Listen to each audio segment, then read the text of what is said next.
मला याची जाणीव आहे की दुपारी 3 वाजल्यापासून आपल्यापैकी बरेच जण या मेळाव्याला आलेले आहेत आणि याच्यापेक्षा जास्त वेळ हा महायुतीतल्या सर्व घटक पक्षांचा मकर संक्रांतीच्या निमित्ताने मेळावा याच्यापेक्षा जास्त वेळ लांबणं सोयीचं नाही।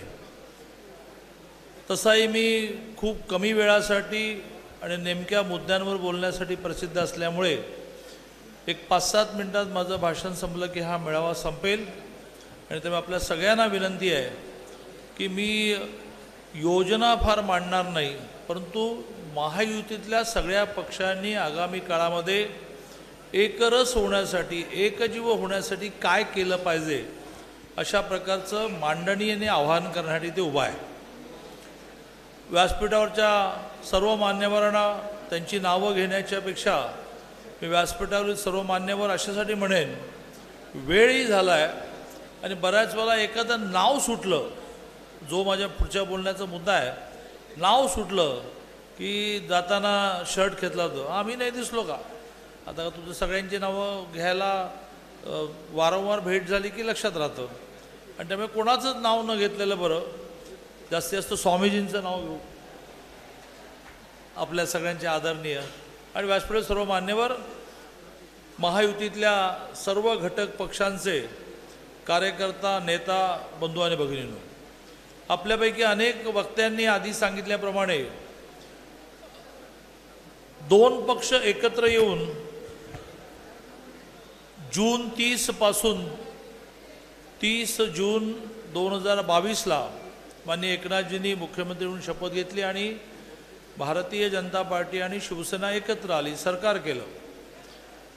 त्यानंतर अजितदादा राष्ट्रवादी पक्ष घेऊन या सरकारमध्ये सामील झाले, परंतु ह्या सगळ्या कालावधीमध्ये विकासाची कामं चालली आहेत।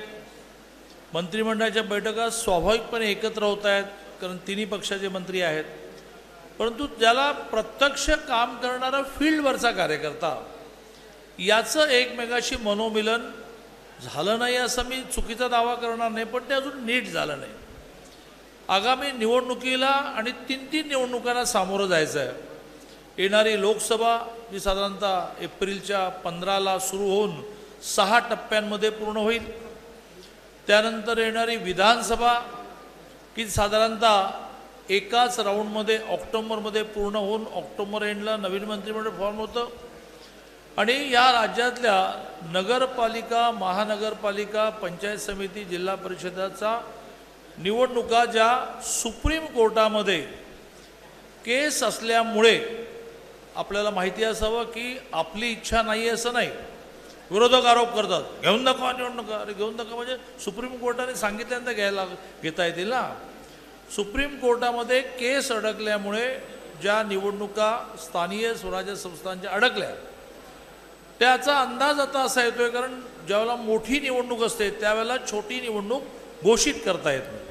म्हणजे लोकसभेच्या वेळेला होणार नाही, म्हणजे विधानसभेच्या वेळेला होणार नाही, त्याच्यानंतर होईल, म्हणजे नोव्हेंबर-डिसेंबरमध्ये होईल। आणि त्यामुळे 3 निवडणुका एकाच वर्षी आहे।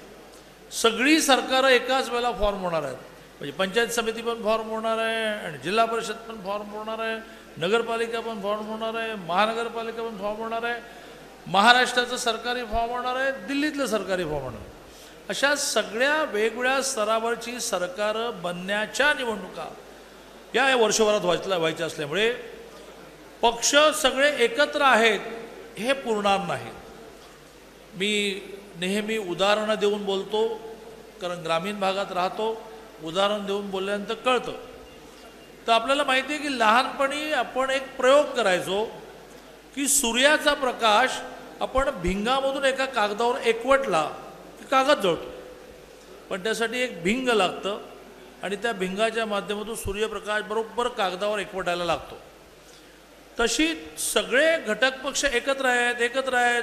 बघा आपण सगळ्या निवडणुका जिंकणार आहोत। मग अशी तानाजी सावंत म्हणाले की 3 जागा तरी कशाला सोडताय, 48 जिंकू, हे सगळं खरं आहे, पण त्यासाठी ही सगळी ताकद जी आहे सूर्य नावाची सगळ्या घटक पक्षांची मिळून जी ताकद आहे ती एका माध्यमातून एकवटायला लागेल। आणि म्हणून खरं म्हणजे असा निर्णय झाला की महाराष्ट्राच्या आत्ता शासकीय जिल्ह्याचे 36 मेळावे करायचे. आज एकाच दिवशी जवळजवळ सगळ्या जिल्ह्यांचे मेळावे सुरू आहेत. पुण्यात मेळावा सुरू आहेत, धाराशिवचा मेळावा आटपून तानाजी सावंत इथे आले होते, मुंबईत सुरू आहे. सगळ्या ठिकाणी आज मेळावे होऊन पण त्याला किती निमित्त लागतं. म्हणून मकर संक्रांतीचं निमित्त आणि मकर संक्रांतीच्या निमित्ताने सगळ्यांनी एकत्र होऊन असं म्हणायचं, तिळगू घ्या, गोड बोला, एकत्र काम करू. ही एका अर्थाने एकत्र मूठ बांधण्यासाठी आपण एकत्र आलेलो आहोत. याच्या पुढच्या टप्प्यामध्ये आपल्याला इथून गेल्यानंतर संक्रांत महिनाभर असतं. विशेषतः महिलांच्या हळदी कुंकवाचे कार्यक्रम महिनाभर चालतात. महिनाभर आपल्याला आपापल्या वेगवेगळ्या स्तरावर, तालुका स्तरावर, गाव स्तरावर, बूथ स्तरावर, वेगवेगळ्या स्तरावर अशा प्रकाराने सर्व पक्षाच्या नेत्यांनी कार्यकर्त्यांनी एकत्र येऊन एकमेकाला हा विश्वास द्यायचा आहे. थोडासा विश्वास नसेल किंवा हे लोकसभेच्या निवडणुकीला सगळ्यांना एकत्र करतील, आमच्या विधानसभेच्या निवडणुकीला काय, आमच्या जिल्हा परिषदेला काय, तर हा थोडासा जो अविश्वास असतो की सगळ्यात निवडणुकीला सगळेजण काम करणार आहेत ना, हा जो थोडासा अविश्वास म्हणण्यापेक्षा मनामध्ये भीती असते ती संपेल. आणि त्यामुळे जिल्हा मेळाव्यानंतर अधिकाधिक ठिकाणी बरं करायचं आहे काय, एक हॉल घ्यायचा, छोट्या गावामध्ये मंदिराच्या हॉलमध्ये बसायचं, सगळ्या पक्षांनी एकत्र यायचं, तिळगुळ एकमेकाला द्यायचा, शक्य असेल तर नाश्ता द्यायचा, शक्य असेल तर जेवण द्यायचं.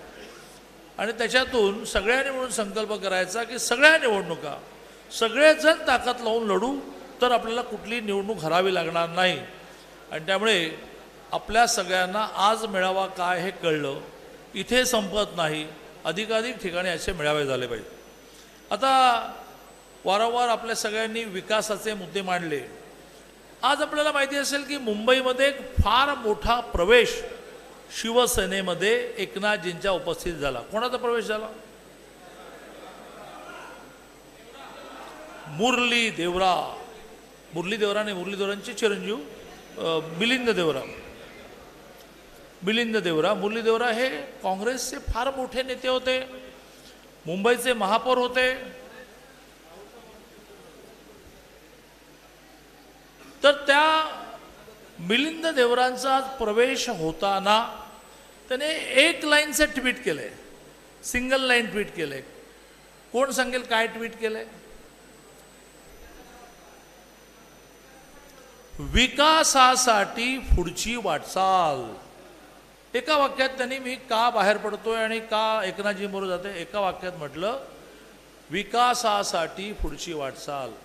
तर 55 वर्ष ही देवरा फॅमिली काँग्रेसशी जोडलेली. स्वतः मुरली देवरा मगाशी म्हटल्याप्रमाणे महापौर होते, खासदार होते, मिलिंद देवरा खासदार होते, केंद्रात मंत्री होते. या स्तरावरच्या सुद्धा काँग्रेसच्या कार्यकर्त्यांना असं वाटतं की विकास व्हायचा असेल तर आता मोदींच्या नेतृत्वाखाली जायला पाहिजे, विकास व्हायचा असेल तर एकनाथजी शिंदेंच्या नेतृत्वाखाली जायला पाहिजे, देवेंद्रजी फडणवीसांच्या नेतृत्वाखाली जायला पाहिजे, अजितदादांच्या नेतृत्वाखाली जायला पाहिजे. असं 55 वर्ष जी फॅमिली काँग्रेसशी जोडलेली राहिली त्यांनाही वाटलं. उगाचच वाटलं का? तर ठाई ठाई या सगळ्या तरुण पिढीला विशेषतः भविष्य जे दिसत आहे ते भारतीय जनता पार्टी आणि त्याच्याबरोबर असणारे सगळे सहयोगी पक्ष हे त्यांना भविष्य दिसत आहे की करतील ते हे करतील. 2047 साली देशाच्या स्वातंत्र्याला 100 वर्ष पूर्ण होताना हा देश क्रमांक 1 वर हे सगळे मिळूनच मोदींच्या नेतृत्वाखाली नेतील याचा विश्वास अजितदादांसहित, एकनाथजी शिंदेसहित आणि आता आज देवरा, उद्या काय मला माहीत नाही पण आज देवरा, अशा सगळ्यांना वाटायला लागलं की ह्या देशाला जर क्रमांक 1 वर जगामध्ये देणार असेल तर हे नेतील. हे कोणी खासदारकी लढवण्यासाठी मंत्री होण्यासाठी येत नाहीत.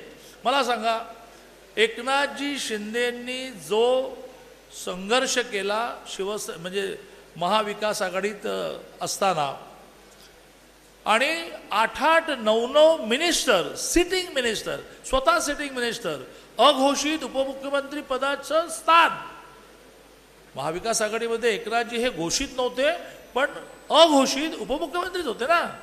खूप ताकद असताना ते बाहेर पडले. म्हणजे त्यांना काही नवीन मिळवायचं होतं का त्यांच्या बरोबरच्या मिनिस्टरना?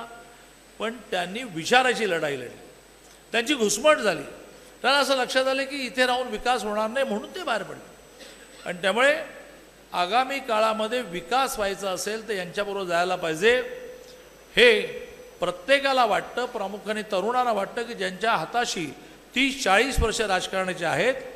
मला असं वाटतं की हे गावोगावच्या वेगवेगळ्या बांधावर उभा असणाऱ्या अन्य पक्षाच्या नेत्यांशी संवाद साधण्याचं आव्हान करणारा हा मेळावा आहे. आपण आलो, बाकीच्या नाही आणायला लागेल. रोज आपापल्या गावामध्ये प्रवेशाचे कार्यक्रम करा आणि ते प्रवेशाचे कार्यक्रम करताना सकाळी आला आणि संध्याकाळी गेला असं होऊ नये यासाठी त्यांच्याशी संवाद साधा. किंवा इतके लोक काय येतात, वेडे आहेत का, विकास इथेच व्हायचा आहे. म्हणजे साधं सोलापूर जिल्ह्यामध्ये 19 तारखेला जे आव्हान मी आपल्याला सगळ्यांना करणार आहे, माननीय मोदीजी येणार आहेत. कशासाठी येणार आहेत तर 15,000 घरं, जगातलं, भारतातलं नाही जगातलं हे एक मोठं आश्चर्य. आज सकाळपासून मी तिथेच आहे, मी प्रत्यक्ष डोळ्याने ती घरं पाहून आलो, आपणही जाऊन पाहिली पाहिजे. जगातलं मोठं आश्चर्य आहे की 15,000 घरं ही सर्वसामान्य लोकांसाठी तयार झाली आणि मोदीजींच्या हस्ते किल्ल्या दिल्या जाणार.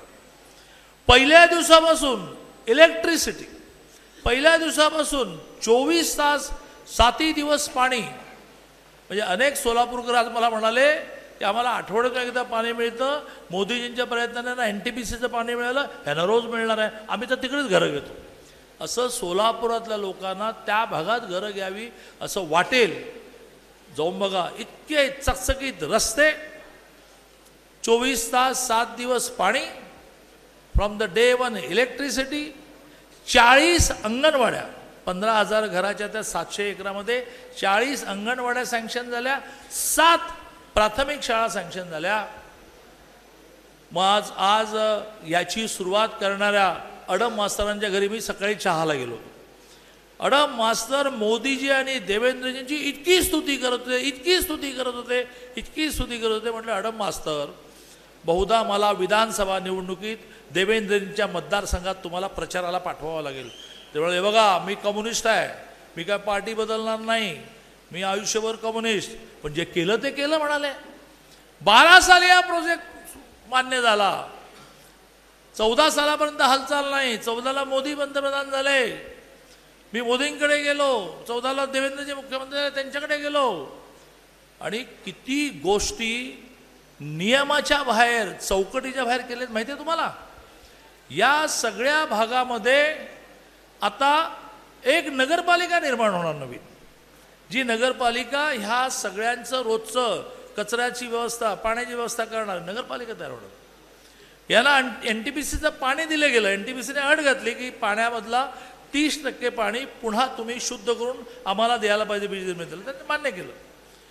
त्यामुळे अडम मास्तर म्हणाले की मला जाहीरपणे मोदीजींचं आणि देवेंद्रजींचं अभिनंदन करण्यामध्ये संकोच नाही, कारण त्यांनी हे केलं. मला असं वाटतं की ह्या सगळ्या गोष्टी, हे ठीक आहे, 10 कोटी लोकांच्या घरी उज्ज्वला गॅस कनेक्शन आलं, 70,000 कोटीचं हर घर नल से पाणी आलं, 3 कोटी लोकांना 300 स्क्वेअर फीटची घरं मिळाली, अशी मोठी यादी आहे. इथं आपण गावोगाव सांगा, पण इथे दिसत आहे 15,000 घरं, पुढची 15,000 घरं तयार होत आहेत. इतकी सुंदर घरं बांधली गेली, मोदीजींच्या काळात बांधली गेली, देवेंद्रजींच्या काळात बांधली गेली. अडकलेल्या प्रत्येक, म्हणजे मध्ये सरकार गेलं त्यावेळेला तो प्रोजेक्ट अडकला, पुन्हा नवीन सरकार आलं, एकनाथजी, देवेंद्रजी, अजित पवारांनी त्यांना पाहिजे ते दिलं. अशा आपल्यासुद्धा ठायी ठायी विकासाच्या गोष्टी दिसत आहेत. मिलिंद देवरा म्हणाले ते आपल्याला ठायी ठायी दिसत आहे, विकासाच्या दिशेने वाटचाल. आणि म्हणून मला असं वाटतं की येणाऱ्या लोकसभेमध्ये महाराष्ट्रामध्ये 45 कोस आपण का म्हणतो, मग 3 कुठल्या सोडतोय. खरं म्हणजे कधी हवेत चालायचं नसतं, पाय जमिनीवर ठेवायचे असतात, म्हणून आपण 45 म्हणतो. तुम्ही सगळेजण व्यवस्थित कामाला लागला तर 48 होतील सुद्धा. देशामध्ये, महाराष्ट्रामध्ये काही एजन्सी कमी जागा दाखवत आहेत. असं कमी जागा दाखवताना त्या देशात 327 दाखवत आहेत. म्हणजे मोदीजी पंतप्रधान होणं, यात जे महाराष्ट्रामध्ये कमी जागा दाखवत आहेत महायुतीला, त्यांचं मोदीजी पंतप्रधान होतील यावर एकमत आहे. 327 जागा मिळतील यावर एकमत आहे. म्हणजे त्यावर काय कोणी बोलायला तयार नाही. मोदीजी पंतप्रधान होणं या विषयात त्यांनी चाल देऊन टाकले की तेच पंतप्रधान होणार आहे. प्रशांत किशोर नावाचे एक फार मोठे राजकीय विश्लेषक आहेत, एजन्सी आहे. 14ला ते मोदीजींबरोबर होते, 19ला ते मोदीजींच्या विरुद्ध होते, पण खूप मास्टरमॅन आहे. त्याचा एक परवा इंटरव्ह्यू आला. त्या इंटरव्ह्यूमध्ये ज्या वेळेला इंटरव्ह्यू घेणाऱ्या त्या महिला पत्रकाराने विचारलं की कशाच्या जीवावर म्हणता की मोदीजी तिसऱ्यांदा पंतप्रधान होणार आहे. ते म्हणाले की मोदीजींनी जात पात भाषा धर्माच्या वर आलेली एक लाभार्थी गरजू लाभ मिळालेली उपयोग झालेली एक वोट बँक उभी केली. ते म्हणतात हमको जात मालूम नाही, हमको पात मालूम नाही, हमको धर्म मालूम नाही, हमको मोदी मालूम, असं प्रशांत किशोरने म्हटलं. त्याचं मोठं उदाहरण 2 वर्षापूर्वी बिहारमध्ये झालं. बिहारमध्ये नितीश कुमाराने आपण एकत्र लढलो आणि नितीश कुमारच्या डबल आपल्या जागा आल्या. प्रामुख्याने एक बेल्ट बिहारमध्ये देशाच्या बॉर्डरवर असा आहे की जिथे मुस्लिम संख्या जास्त आहे. तिथल्या 29 जागांपैकी मुस्लिम बहुसंख्याक 29 जागांपैकी 16 जागा बीजेपीला मिळाल्या. लोक हैराण झाले की म्हणाले की मुस्लिम बेल्टमध्ये जागा कशा मिळाल्या. मुस्लिम महिलांनी रांगेने मोदीजींना वोटिंग केलं, रांग लावून लावून. मोदीजी के कारण हम स्वतंत्र हो गए. तलाक कायदा हा यांनी केला की ज्यातून तलाक तलाक तलाक म्हणून नवरा लात मारून बाहेर काढायचा. आता नाही काढू शकणार. आपापल्या घरामध्ये मुस्लिम महिलांनी धाडस करून नवऱ्याला म्हटलं हम तो मोदी को मतदान करेंगे. 16 जागा मिळाल्या, 29 पैकी 16 जागा. प्रशांत किशोर म्हणाला ते हे आहे की तुम्ही कुठेवर चर्चा करा, ह्या यात्रा काढा त्या यात्रा काढा, एक लाभार्थी ज्याला लाभ मिळाला, फायदा मिळाला, आयुष्याचं भलं झालं असा वर्ग मोदींनाच मतदान करा. मी एक गमतीचं उदाहरण सांगून माझं बोलणं संपवतो. आपल्या देशाचे अर्थराज्यमंत्री आहेत भागवत कराड. हे भागवत कराड आणि सगळे मंत्री ह्यांना मोदीजींनी एक 6 महिन्यापूर्वी असं म्हटलं की तुम्ही सगळ्यांनी आपापल्या मतदारसंघामध्ये जाऊन लोकांना भेटून 100 लोकांना भेटा आणि मी जे देतोय अटल पेन्शन गॅस घर हे खाली मिळतंय का हे जरा विचारा बघा आणि मला सांगा. आता मोदीजींनी सांगितल्यानंतर सगळे मंत्री निघाले आणि त्यात भागवत कराड म्हणाले की ज्यावेळेला मी माझ्या मतदारसंघामध्ये म्हणजे औरंगाबाद जिल्ह्यामध्ये संभाजीनगर जिल्ह्यामध्ये फिरत असताना एका ठिकाणी मला एक म्हातारा बसलेला दिसला. मला असं लक्षात आलं की तो माझ्या गाडी येण्याची वाट बघतोय. मी ड्रायव्हरला म्हटलं गाडी स्लो कर गाडी स्लो कर गाडी स्लो कर. म्हणजे त्याला आधी असं म्हटलं की हा काहीतरी तशी मागणी घेऊन आडवी उडी मारतो की ड्रायव्हर गाडी स्लो स्लो स्लो. थांबवली गाडी. म्हातारा उठला. काखेमध्ये पिशवी होती. ते म्हणाला की खाली उतरा खाली उतरा. ग्रामीण भागात एक चांगला आहे की ते मिनिस्टर त्यांच्याकडे काय खाली उतरा खाली उतरा. ते म्हणाले काय बाबा माझं तुमच्याकडे काम आहे म्हणाल. माझ्याकडे काय काम म्हणाल. तुम्ही मोदींना भेटता का. हो भेटतो आठवड्यातून एकदा आमची कॅबिनेट मिटिंग असते. वा वा वा वा. मग त्यांनी त्याच्या पिशवीतून एक पागोटं काढलं. काय म्हणतो सोलापूर जिल्ह्यात पागोटच म्हणतो ना का फेटा म्हणतो काय म्हणतो. त्याने त्याच्या पिशवीतून एक मळकं फेटा काढला. आम्ही तिकडे कोल्हापूरला पागोटं म्हणतो. काढला. त्यांना काही कळे ना की मळकी पिशवी फाटलेली पिशवी आणि मळलेला फेटा काढला. तो म्हणाला की माझं एक काम करायचं फेटा मोदीला नेऊन द्यायचा. कराड म्हणाले की हां देतो. का देऊ मी का कशासाठी तुम्ही देताय फेटा. हे बघा ग्रामीण भागामध्ये फेटा देणं म्हणजे समोरच्या माणसावर फिदावून द्यायचं असतं ना. आमचे शाहू महाराज पठ्ठ्याने कुस्ती जिंकली की फेटा काढून फेकायचे. मी ते सन्मानाचं लक्ष आहे. म्हणजे म्हणाले की तू मोदीजींना फेटा का देतोयस. तो म्हणाला बाबा माझ्या घरात पोरगं आणि सून काय मला बघत नाही पण मोदींचे न चुकता 2000 वर्षाला 3 येतात. त्यातून माझं चायपाणी होतं औषध पाणी होतं. त्यामुळे मोदींना मला बरेच दिवस झाले आशीर्वाद द्यायचा होता. एवढं माझं फेटा नेऊन द्या. कराडांच्या डोळ्यात पाणी आलं म्हणून हां दादा देतो. मग आले आमचे कराड दिल्लीला. मोदीजींकडे गेले. म्हणाले की मैं गया मतदारसंघ में 100 लोगों को मिला लेकिन एक बूढ़ा व्यक्ति मिला उन्होंने आपके लिए फेटा दिया है. आता यांनी पण ठरवलं की तो तसाच द्यायचा मळलेला इस्त्रीनं झालेला चुरगळलेला. मोदीजी म्हणाले अरे क्यों दिया है. यांनी गोष्ट सांगितली की तो म्हणाला की मला अतिशय न चुकता 2000 रुपये अकाउंटला न मागता आपोआप दिवशी एंट्री येते आले 2000. मग मोदीजींच्याही डोळ्यात पाणी आलं. मोदीजी म्हणाले उसको फोन लगाव. आता कराडानं प्रश्न पडला की ह्या माणसाला फोन लावायचं म्हणजे कुठं शोधायचं. मोदीजींचा तुमचा जवळून परिचय जेव्हा होईल तुम्हाला कळेल की एखादा सामान्य कार्यकर्ता जसा पाठपुरावा करतो ना कामाचा, तसं ते करतात. तुम्ही उठो, 2 दिन में उसको ढूंढो और उसको मुझे फोन लगा के दो. मग कराड गेले मतदारसंघामध्ये, जिथे गाडी थांबली तिथे शोधलं, म्हातारा सापडला आणि मोदीजींना फोन लावून दिला. मग मोदीजींनी त्याची चौकशी केली की बाबा ये अच्छा हुआ आपका फेटा मुझे मिला, मैं 2000 रुपये बेचता हूँ, उसको आपको बहुत आनंद हुआ, आपको और कुछ चाहिए क्या? हे मोदीजी. आता मला सांगा, हा म्हातारा मोदीजींना मतदान करणार आहे का कधी दाढी नाही नावाच्या राहुल गांधीला करणार आहे? ते दाढी वाढवतात का आणि काढतात का मला कधीच कळत नाही. हा त्यांचा विषय आहे, म्हणजे मी त्यांच्यावर टीका करत नाही, कारण आपण सगळ्यांनी ठरवलं पाहिजे की आपल्या नेत्यांबद्दल बोला. कोणाला मतदान करणार आहे? म्हातारा मतदान करणार आहे, तो मोदींना करणार आहे. नेते बोलत बसू देत, तो म्हणेल मला 2000 मिळाले. किंवा केंद्रीय आरोग्य राज्यमंत्री आहेत भारतीताई पवार, आदिवासी आहेत, अतिशय चांगल्या डॉक्टर, अतिशय चांगलं भाषण करतात. मी त्या महिलांनी आता अशी मोडकी तोडकी भाषण केली, त्याच्यावर बोलणार आहे शेवटी एक वाक्यामध्ये. अतिशय उत्तम भाषण करतात भारतीताई. त्यामध्ये मंत्री झाल्यानंतर 6 महिन्यांनी मला पुण्यात भेटल्या, म्हणाले की दादा खूप बरं वाटतं. म्हटलं मग मंत्री झाल्यानंतर बरं वाटणारच? नाही म्हणाले, मंत्री झाल्याने बरं वाटत नाही. ज्या वेळेला वेगवेगळ्या देशाचे राष्ट्रदूत येऊन असे वागतात, मॅडम एक्सीड अवर कोटा, म्हणजे वॅक्सिनचा कोटा आमचा वाढवून द्या, असं म्हणून ज्या वेळेला वेगवेगळ्या देशाचे राष्ट्रदूत वागतात, माझी कलर ताट होते. ज्या भारताने मिलो, नवीन जनरेशनला मिलो शब्द माहिती नाही, 77-78च्या काळामध्ये अमेरिकेमध्ये डुकरांना जो गहू घालायचे तो आणून आपण माणसं जगवायचो. भारतीय काय म्हणतात की कॉलर ताट का, की ज्या भारताने मिलो अमेरिकेतून आणून माणसं जगवली, त्या भारताने 60 कोटी लोकांना वॅक्सिन देऊन जगवलं, आणि राष्ट्रदूत म्हणतात की मॅडम आमचा कोटा वाढवा. मला खूप बरं वाटतं. हा भारत मोदीने उभा केला. 141 कोटी जनतेमध्ये 2 वेळेला वॅक्सिन मोफत देणं. एका वॅक्सिनची कॉस्ट काय होती? मार्केटमध्ये वॅक्सिनची कॉस्ट 3000 होती, 2000 होती, 800 होती.